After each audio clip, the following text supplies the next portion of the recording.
What is going on, comic fam? It's your boy, the bearded comic bro, and I am joined by comic creator John Lees. Welcome to the show, my friend. Hi, thanks for having me on. I'm excited. You've been doing some awesome comics. You've been working with AWA and doing stuff with Hotell. You've been doing stuff with Crimson Cage. I know you have some other stuff that you've worked with Alex on before with Sync, and we're going to talk about all the good stuff about comics. And I'm excited to just sit down and talk with you. I'm excited to be here. One of my favorite things to talk about is myself. So right? Well, then we're in a good. We're good. I like to give people a chance to talk about themselves, so that's what we're here for. So, let's talk about you. Have you always enjoyed comics, or is this something that started early on in life, or is this kind of later on in life, falling into loving comics? Oh, I think I've always loved comics to some degree. Like even before I was reading comics, I liked superheroes and comic adjacent movies and things like that.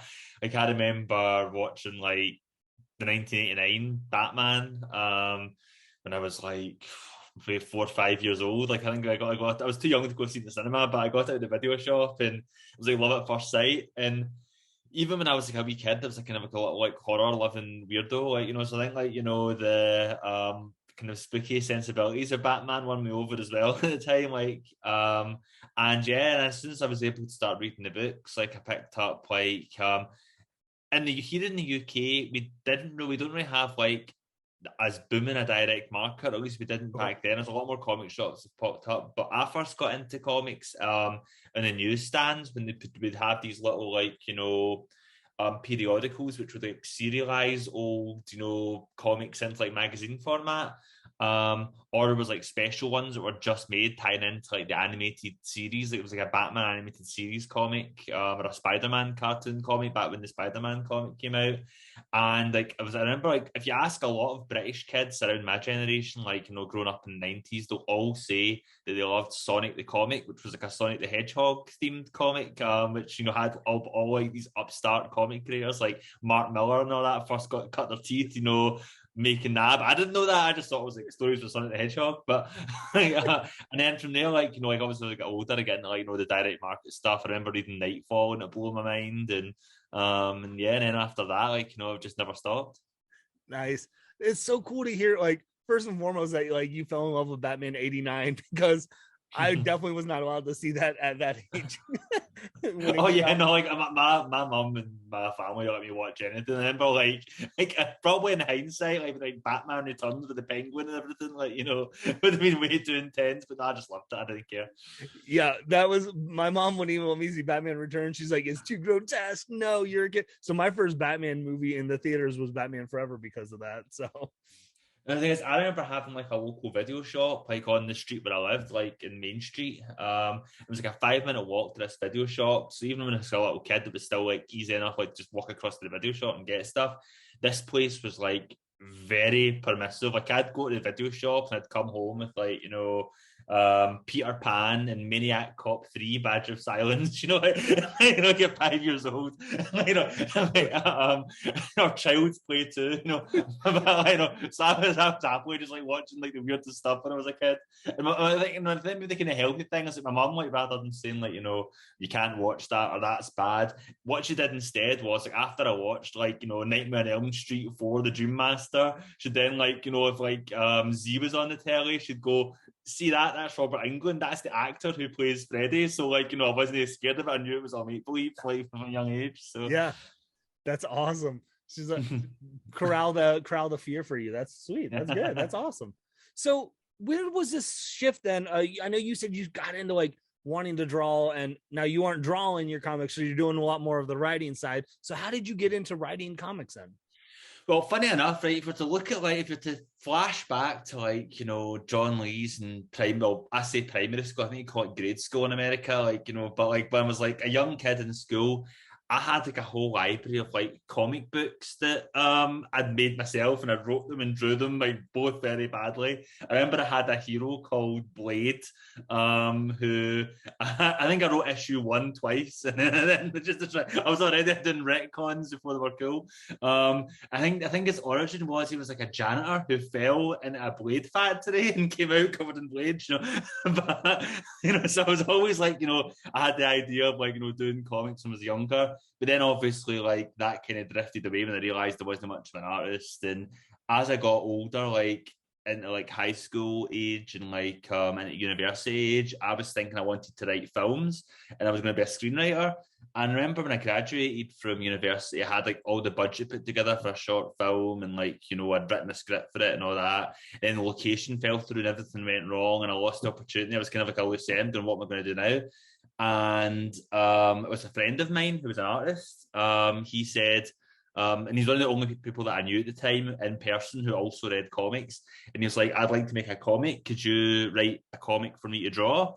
So I didn't. So it'd been so long since I'd thought of like, comics as like something like you write. And I thought, well, I'll give it a try. So I kind of studied, like the rules of making comics and the formats, and I found it fascinating because obviously like there's so many other mediums of writing which are well worn and like have their conventions and like everything's been done already. Comics is still kind of fledgling, even though comics have been around for decades, if not centuries, right. Depending on how far back you want to go. Like it still feels like a new format in certain ways. There's things that haven't been done yet. So I kind of thought that was quite fascinating. I quite enjoyed the restrictions of it, where like you have only a certain amount of space to tell your story. You only have a certain amount of panels per page, and you have to be inventive with how you tell a story. But on the flip side, there's no limitations. Like the whole process of like trying to write a film script is like, okay, what's your purest idea? Now, how do you strip that idea down to make it into something that you can film? You didn't have to do that. Like, in comics, like whatever you want to write goes in the page, and the only limitation is like, can the artist draw it? And so, I mean, good luck, But right. so like I found that a fascinating thing to do. Although it ended up being that I never worked with my friend who was the artist on that particular project, that kind of gave me the bug of like writing comic scripts, and then I kind of like got into it from there and never looked back. And that was about over a decade ago, 12 years ago. I've been writing scripts ever since then. That's awesome. So I first kind of discovered you with your work with Hotell, with AWA, and that's already in a volume 2 that you guys have been working on the second art. And then Crimson Cage came around. How did you get connected with working with AWA? Because I know you've done a handful of comics with them right now. Well, the funny thing was, it was actually totally random. Like, I'd made a book called Sink with Alex Cormack, which is a kind of Glasgow set, sort of pulp, crime, horror, crazy, whatever you want to call it. And so I'd done that, and it got a wee bit of buzz in some places. And then shortly before New York Comic Con back in, I want to say 2018, Axel Alonso followed me on Twitter. This was like pre-AWA, this was like before it even launched. And like, so I thought, oh, there's somebody who's pretending to be Axel Alonso who's like followed me as a joke. Right. But I looked and it was like verified, it was the one. So I followed him back. And shortly afterwards, he sort of DM'd me and said, like, hi, I'm a big fan of Sync. Like, I'd love to maybe chat sometime about what you're doing right now. Like, so I'm thinking this is great. So I said, well, I'm going to be going to New York Comic Con shortly, but when I get back home, we could maybe have like a Skype call and talk, because I was back before everyone used Zoom. That's when we were using Skype. Before the world shut down and we all had to use video chat.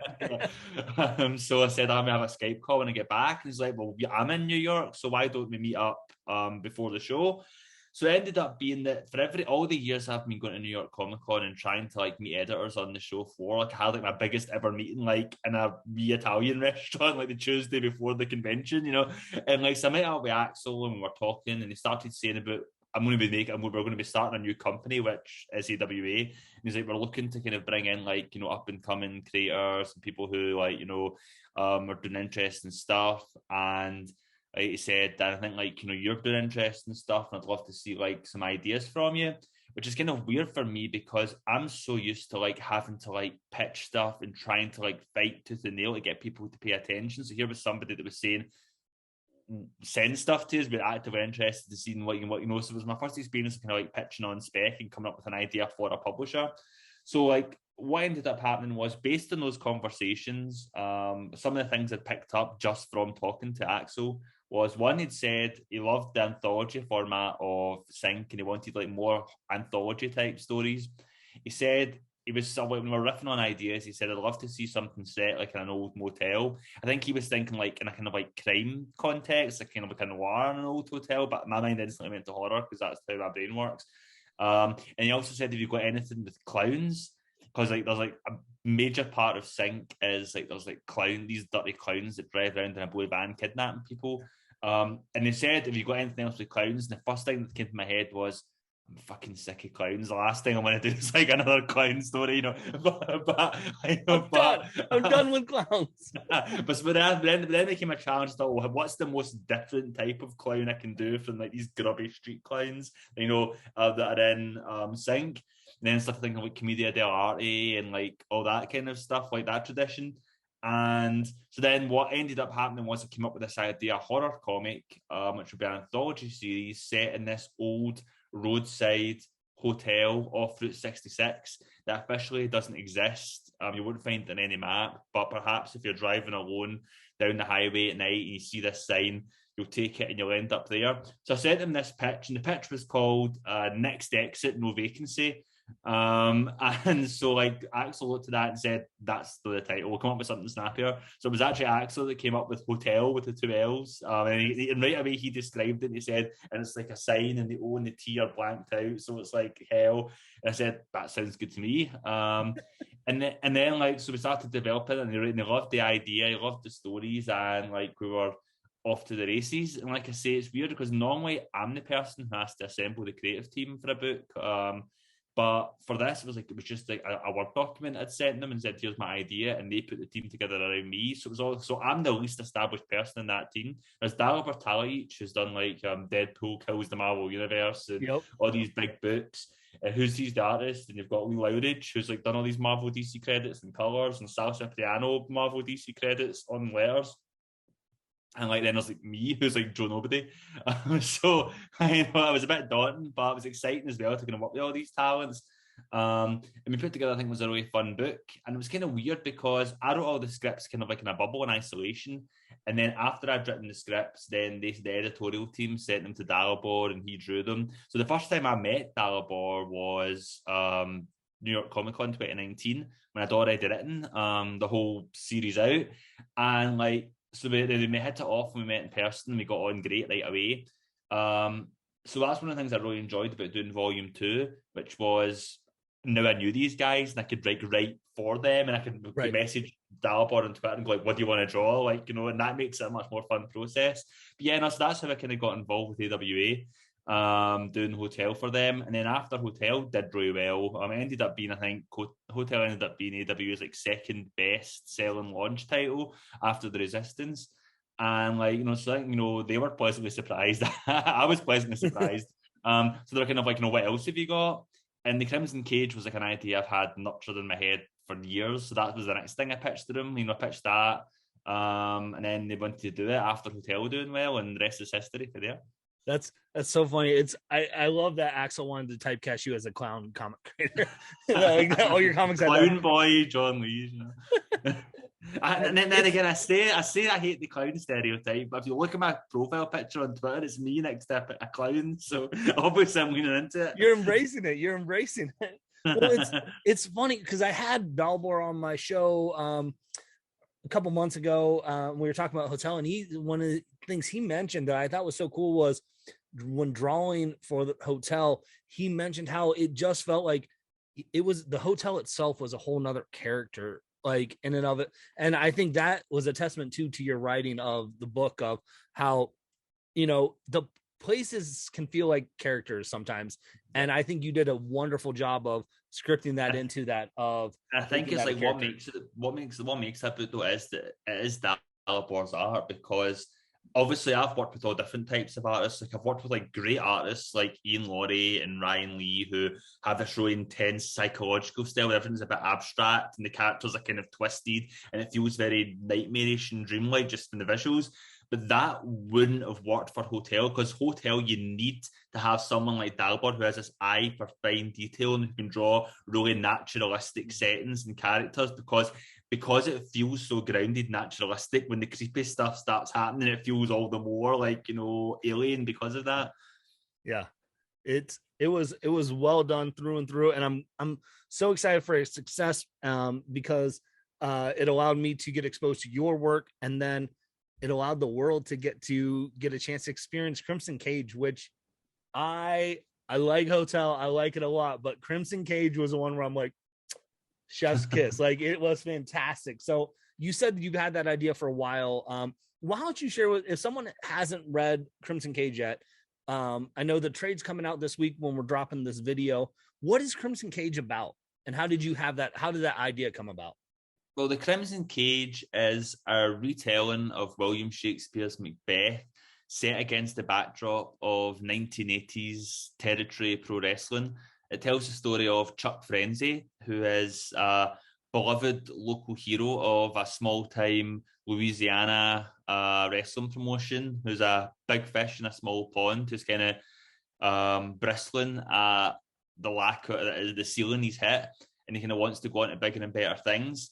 And then he has a fateful encounter with a trio of terrifying supernatural creatures in the bayou who tell him that he's destined to become the next world champion, if only he's willing to do terrible things to make that happen. And without wanting to spoil a 500-year-old story, let's just say, like, things get very bad from there. Yeah. And you don't want to spoil your own book, but you are doing a retelling of Macbeth. So if you've read Macbeth in a way, I mean, it is called a tragedy, so you know it's going to end badly. Just how badly it is. But I think one of the fun things I said in my foreword back in the first issue is, like, you know, how this is going to be the first of many wrestling related tangents, I'm sure. But like, one of my favorite wrestlers is Bryan Danielson, and like one of my favorite matches of recent years was Bryan Danielson versus Brock Lesnar at the 2018 Survivor Series. And the thing about that match is, on paper, you absolutely know that Danielson's not winning that match. Brock Lesnar's going to win. I mean, there's no way he's going to lose this one. But over the course of the match, Bryan makes you believe that maybe he's going to win. Like, you know, when he locks in his submission hold and Brock's eyes are bulging out his head and he goes that big beetroot colour like he always goes, you're thinking, oh my God, Bryan's going to win this. And then obviously Brock Lesnar gets out and pits his finisher and beats him. And that, for me, like, is some of the wrestling at its best, is when you can go in knowing in your head one thing's going to happen, but they make you believe something else is going to happen. And that's how Shakespearean tragedy worked, where you went in knowing it was called the tragedy of Macbeth, the tragedy of Hamlet. Right. You knew it was going to end badly. Some of the times, like Romeo and Juliet, sometimes they actually literally, the first scene of the play, the chorus comes out and says, Romeo and Juliet will die at the end of this. And like, you know, like, so even though you know what's going to happen, hopefully they sell you so much in the reality of this world that you hope maybe it's going to turn out differently. So what I was hoping was, with the Crimson Cage, was that you'd get so invested in the story that you'd start to think maybe it's not going to end the way that I always know this story's going to end. So that was kind of like what we were going for. In terms of like, sorry, I've got sidetracked, but in terms of like circling back to like your earlier question about... Yeah, go for it. In terms of circling back to your earlier question about where the idea came from, as you might have guessed, like, I love pro wrestling. I've always... like, it's always been like something that's like, you know, been close, probably as close as long as like comics and superheroes and horror. Like, you know, I've loved wrestling. And so like way back at the start of my career, after I did my first comic, The Standard, back in 2010, I was thinking the next thing, right from that point, I was thinking I'm going to do a wrestling comic at some point. And although I'd got into wrestling in the early 90s, I was a Bret Hart kid growing up. That was my father, was like my kind of generation. But even though that was my kind of time frame, the 1980s territory period was something I thought was really fascinating, just as a artifact of like pop culture history, American history. I think it was really intriguing. That kind of time of change before everything kind of like became something different. So I always had an idea of doing some kind of story set against that backdrop. I didn't know what that story was going to be, but I thought that was going to be the setting. Then fast forward like several years, and I saw Michael Fassbender, the Justin Kurzel directed adaptation of Macbeth. I thought it was excellent. I'd always loved Macbeth in school. I thought it was a great play. I wasn't one of these kids who hated Shakespeare. Like I really enjoyed Shakespeare in school. And I went on to study at university as well. And like one of the first plays that kind of like sparked that love was Macbeth. So like watching this movie kind of reignited that old love, and it made me seek out Throne of Blood, which is Akira Kurosawa's adaptation of Macbeth. Okay. Which is one of my favorite movies now. And that takes the story of Macbeth and sets it in feudal Japan with like the samurai and stuff like this. And I remember watching that and thinking, this is so clever how it takes this like concept to Macbeth, makes a whole new story out of it, but uses the kind of building blocks of narrative. If I was doing that, how would I do it? And immediately that old dormant idea of wanting to tell a wrestling comic kind of sparked to life and like latched itself around this Macbeth thing. And oh my god, this is like my idea without a story, and my story without an idea came together into one thing. And the more I started thinking about it, the more I realised that like the world of wrestling and the world of Shakespeare just really seemed to click, and just like I'm genuinely, I think I'm an okay writer. I think I'm pretty good at writing at this point, but I think I'm terrible at pitching stuff. Every time you try and listen to me like pitch a comic, it's like some bad stand-up comic who's trying to explain a joke and forgets stuff and goes, "Oh, I forgot to mention that there's a donkey in the bar," you know. So like, like for me, like, you know, like having something that's just felt so simple and so clear, like wrestling Macbeth.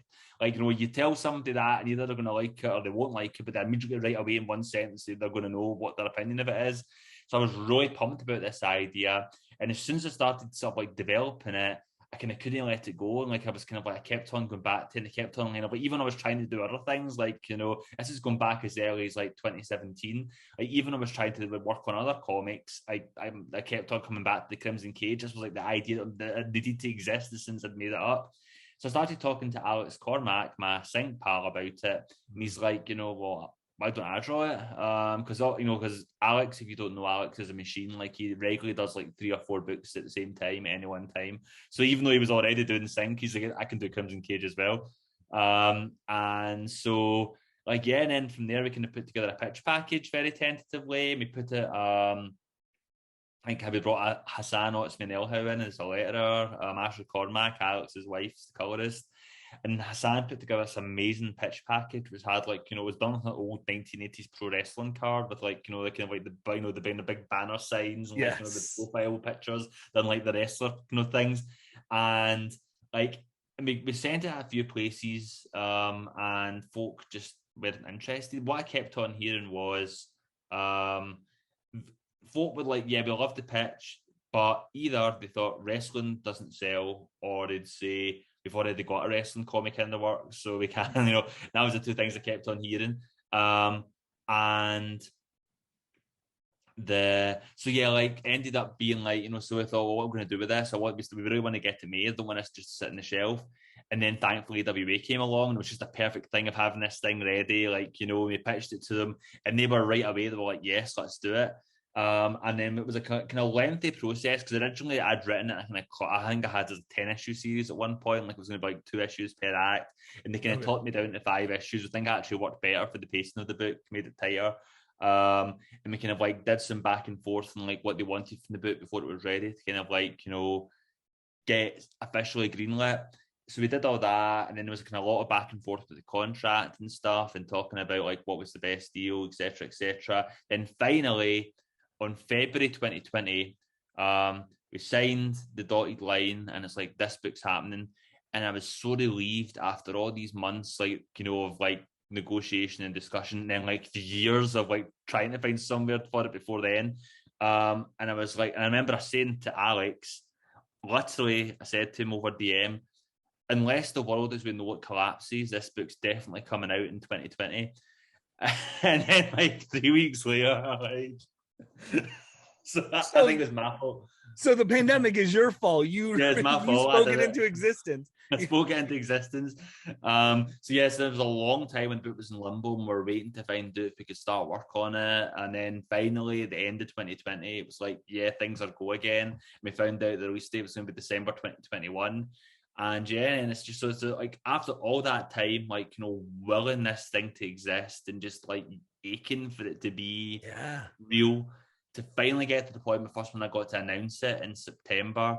And then when I actually got to hold it as like a physical artifact, an actual comic in my hands, you know, it just felt like a massively gratifying. Like I've done a lot of books and I love all the books that I've done, but Crimson Cage has a really special place in my heart, just, you know, because of how much it means to me personally and how much I put into it and the path towards getting it made. I think like it's something I feel, even if nobody liked it, I would have still felt immensely proud of it. So the fact that people do like it, really does mean a lot. And like, you know, like really kind of like, and funny enough, for wrestling supposedly not selling, now I'm seeing like a whole bunch of wrestling comics coming out at the same time. So like it feels like we're in a little bit of a moment as well, which is really cool.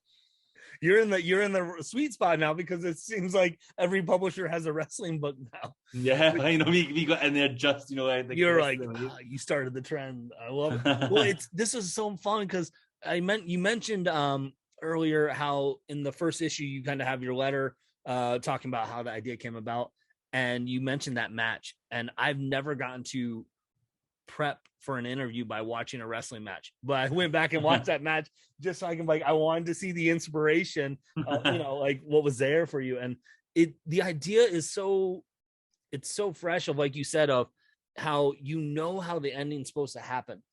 And so for the writing to be so captivating to keep you enthralled, I think that's a testament to your skills. And I loved it. And I love this idea of small territories, you know, that, you know, you went with the small territories so you could have the setting in New Orleans. But it also fit in nicely with Macbeth in terms of like, you know, if you read Macbeth, it's all the little fiefdoms and stuff and the little like small territories. And like the king has to go to these places. So the king goes to visit Macbeth's castle, like his like small like kingdom, you know, so it's a bit like that. Yeah. And it fits really well for that, you know, and I think it allows people, if you even, you know, even if you're a wrestling fan, you might have only known WWF or WWE from, you know, when NWO eras, you know, in the late 90s and stuff. You could have not even known about the territory stuff of the US wrestling, of how it was so sectioned like that. And I think it just fit into the idea well. And when you merge in Macbeth, I mean, it's quite fun because like I've seen like all different types of perspectives. I've seen some folk who don't like wrestling at all, but they love the book just for the story. And I've seen some folk who are big wrestling fans who will write whole reviews or do whole video shows talking about it, and they clearly have no idea at all that it's an adaptation of Macbeth, just the way they thought they talk about it, but it still works, which is quite fun. But yeah, in terms of like the territories and stuff, I do think it's just like a fascinating era, and that's why I think it was a very conscious decision to set this story in 1984, which is the year before the first WrestleMania.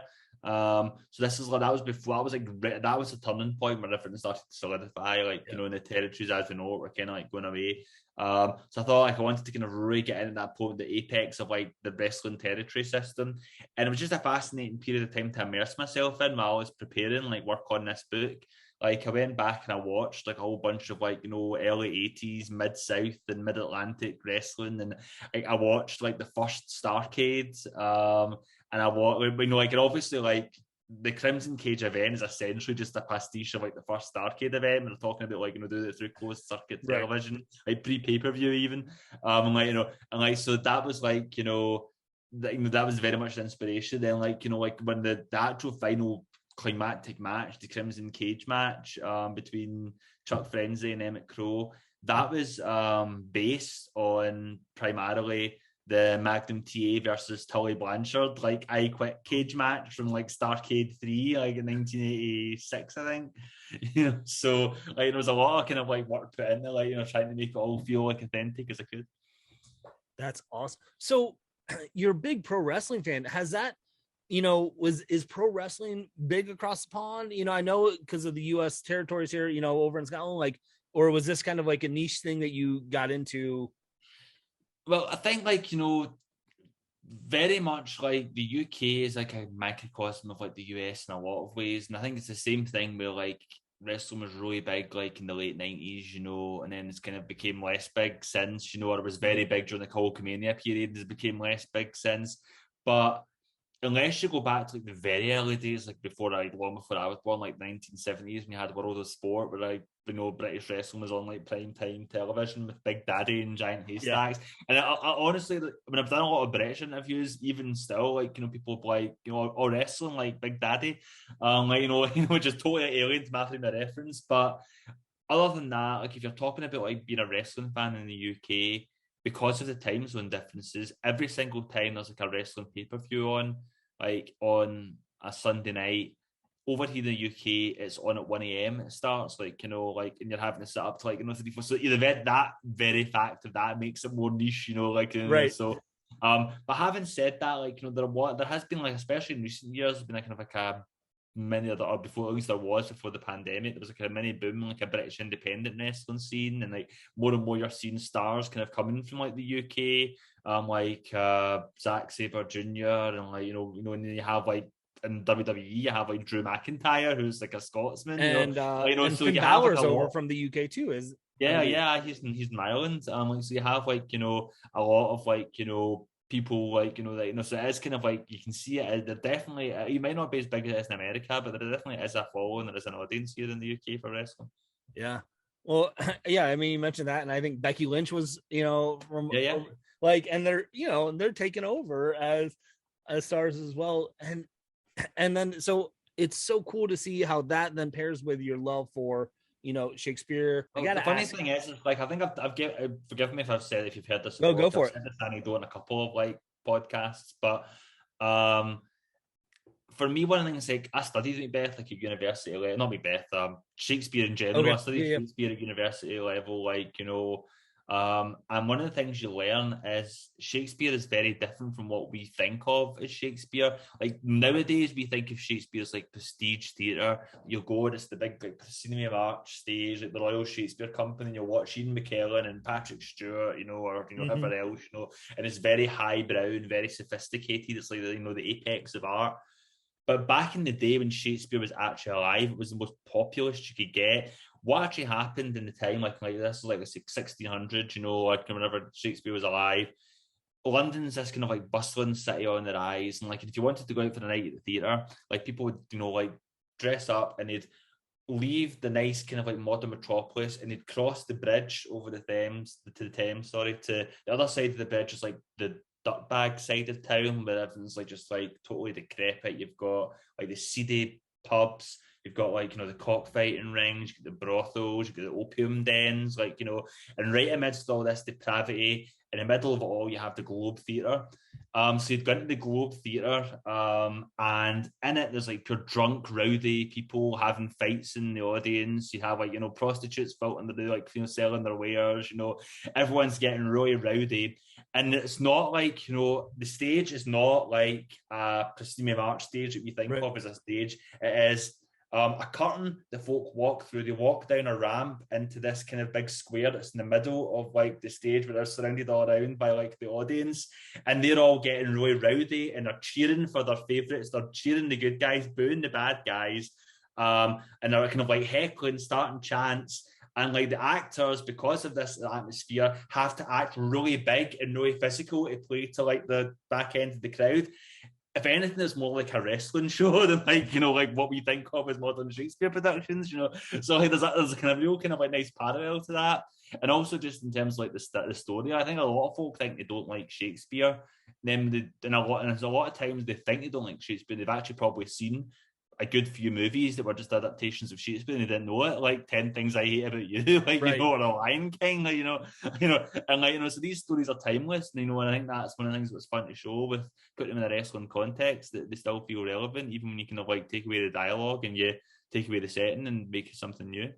Yeah, and I think people that say they don't like Shakespeare, they might just don't like the original language of Shakespeare, because I think a lot of people are traumatized by a bad experience of Shakespeare as kids, because I was the same. Like, I was an English student and I was a drama student. As an English student, you're taught Shakespeare and you're sitting in a stuffy room while folk are like, either the teacher's reading the text to you in a dry monotone like this, and you're like, or even worse, they're like telling the kids to take turns reading lines, and you're like sweating, waiting for your turn to read the lines so everyone can laugh because you can't pronounce a word, and you're like, oh.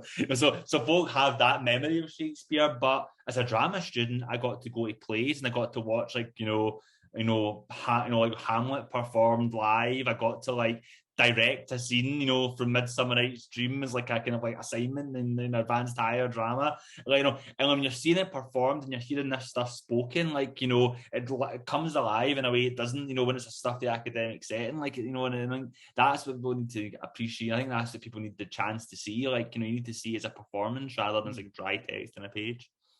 Yeah. Well, and I was going to ask you where your love for horror came around, but obviously from earlier talking, you had that video store that allowed you to just check out anything that you wanted. Yeah, I think like I saw the Monster Squad, I was like 4 years old and I never looked back. Yeah. Because that seems to be a theme, of convert, there's a horror element to your wrestling book. And then you obviously with Hotell Volume 1 and 2. And so, you have this kind of love for horror. It's so cool to see as I'm talking with you, your loves and your passions kind of coming out of, you're writing what you knew and what you grew up with. You grew up with Shakespeare, you grew up with wrestling, you grew up watching horror movies, and you're writing what you know. Yeah, I think I hope write what I know doesn't mean the police are coming to my door, about all these murders and things like this must come from my experience, But I think it's although I think I'm generally quite a happy person. I don't think a lot of folks say how can you write all this stuff? You must be really twisted and tormented and haunted, and it's I've read this and his head got chopped off, or it's just my mind just goes. It'll be a nice sunny day, and I'll be out walking the dog, and I'll be walking through the street, and I'll walk past this kind of big trash can parked outside the front of the house, loaded up with big black bags that are tipping over the front. My mind will just go, wonder if that's a body in there. That's just the way my brain works. And for me, I think that horror is just such a fun genre because it's the one where anything can happen pretty much. It's you really get to unleash the fullest potential. For me, I kind of think comedy and horror are the two genres where you can kind of push things to the biggest extreme, because you're kind of taking things furthest away from the world of natural reality to provoke an emotional response, whether that be laughter and comedy, or making someone scared, and having the heart kind of tightening in their chest, jumping up, or skin crawling, in horror. And for me, it's that's why they feel very closely related, those two genres. This is the example I keep giving is the Texas Chainsaw Massacre. The ending of that movie, when it's the old grandpa and he's trying to hit her in the head, he keeps on dropping the hammer, and some folk watch that and say that's the most traumatic, upsetting, horrifying thing I've ever seen. I laughed my head off when I was watching that. I thought it was hilarious, and for me, I think the best horror is pitched to such a level that it's just one shy a degree off of being hilarious, and sometimes the best comedy is pitched to such a level that it's just 1 degree off of being horrifying. Coffin drop, that's the kind of horror concept, but it's played, for laugh, and for me, well, I forgot the question. Was it why horror? Oh, it was just kind of horror. So of that love, and I originally said it's because it's write what you know, and I was I hope you don't write too much of what you know. Then for horror, I think it's just one of these things where it's always been you say, in terms of my history, my childhood, because I have so much fond memories of watching horror as a kid.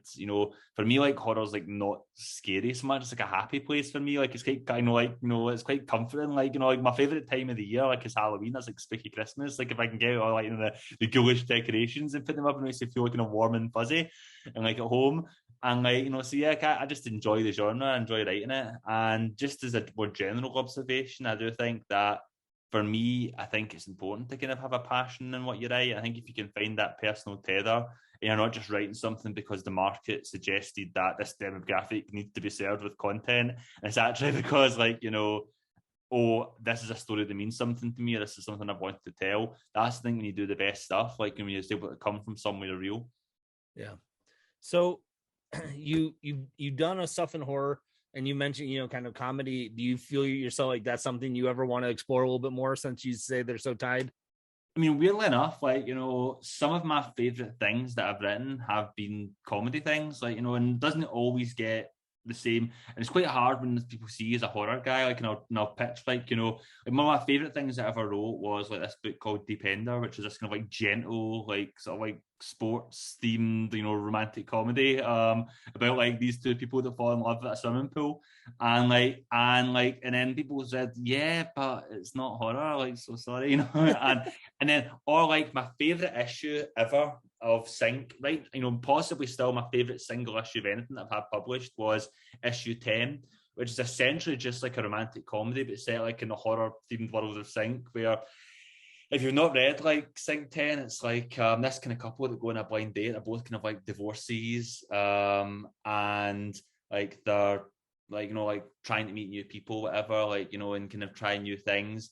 Then as the book goes on, you realise it's this kind of like as they go home, he goes home to her place, and it turns into this kind of like mad like S&M, like like when they date, and while the guys feel like tied up like in the bed, there's a home invasion and all these kind of like psychopaths break into the house, and it just goes increasingly unhinged, But what I was quite pleased about is even though it gets incredibly violent and people getting like bludgeoned to death with giant dildos and what have you, like people said like it actually still worked as a kind of a romantic comedy where you're invested in are those characters going to like stay together even if they survive or not, and for me like that's something I enjoy writing, like I enjoy like doing funny stuff and playing, like, because it's some of the same skills involved in crafting a scare in comics is the same thing in terms of like setting up a gag and pacing it and having a payoff or like the punchline. And actually like it's nothing that I can talk about right now. It's nothing that I'm allowed to kind of like promote until they announce them. But the two comics that I'm working on now with other publishers that are coming up, both of them definitely veer more towards the horror comedy side of things, than outright horror. And they do still have scary bits in them, but they're like very much like, me getting to kind of like play with my funny bone a little bit and like, and kind of like explore kind of that side of things. And it's been so much fun to write. And it's like, I think it's going to be quite a fun change of pace. I don't know if people are going to enjoy it as much, or if they're going to go, no, get back to the hardcore scary stuff. But I don't know. I've enjoyed kind of like, flexing those different muscles a bit, and I'd like to do it more in the future. Yeah. Do you have, so, I mean, you had talked about earlier some of the horror movies that, do you kind of have some like, is there comedy shows that you kind of watch right now that kind of inspire you, give you ideas for like, oh, I would love to do like that style of comedy, or, weirdly enough, right? With horror, I'll watch a whole bunch of horror and I'll be like, I want to do my version of that. I want to do my version of that. I want to do something that makes me feel like, the way that story maybe felt. With comedy, maybe it's because I'm less well versed in writing comedy than horror.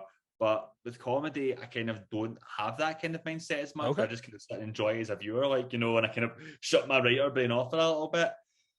Although broadly speaking, I will say that in terms of comedy, I'm much more, in terms of like being inspired with stuff, I'm much more of like the Ted Lasso, Parks and Recreation, Brooklyn Nine-Nine vibe of like, I like comedies that are about nice people, like, who you can invest in, as opposed to, let's say, the It's Always Sunny in Philadelphia model of like, these horrible people, like, you want to, and like, so I think that broadly speaking, I'd say that's the kind of like stuff that kind of like triggers me off. But yeah, like I say, mostly speaking, I'm just enjoying comedy as a viewer.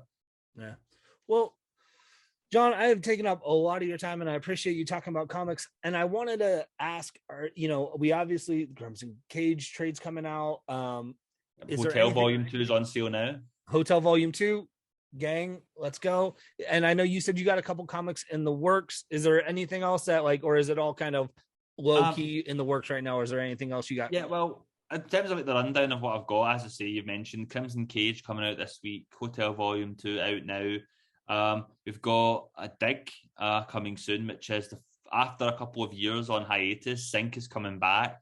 We've got Volume 3 coming towards the end of the year. But before that, we have this book, Dig, which is a kind of 64-page OGN, telling the story of Mr. Dig, who's the kind of fan favourite character of Sync. He's this fox mask wearing, shovel wielding vigilante.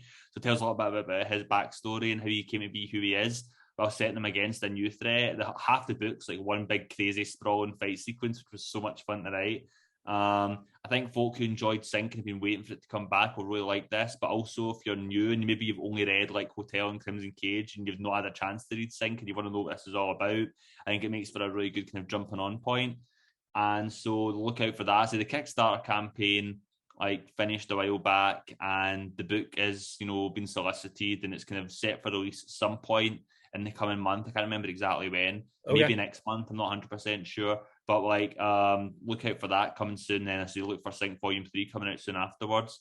Then again, later on in the year, I have a book coming out from Vault Comics with George Cambades. They've not announced what the book is. They've not said anything apart from the fact that it is me and George that are doing it. So, like, I'm sure Adrian has like snipers positioned somewhere in Glasgow. If I say a word, I'll be taken out. So all I can say is like, this is something else. As we were talking about earlier on about writing stuff you're passionate about, like, you know, and things that are going to mean something to you.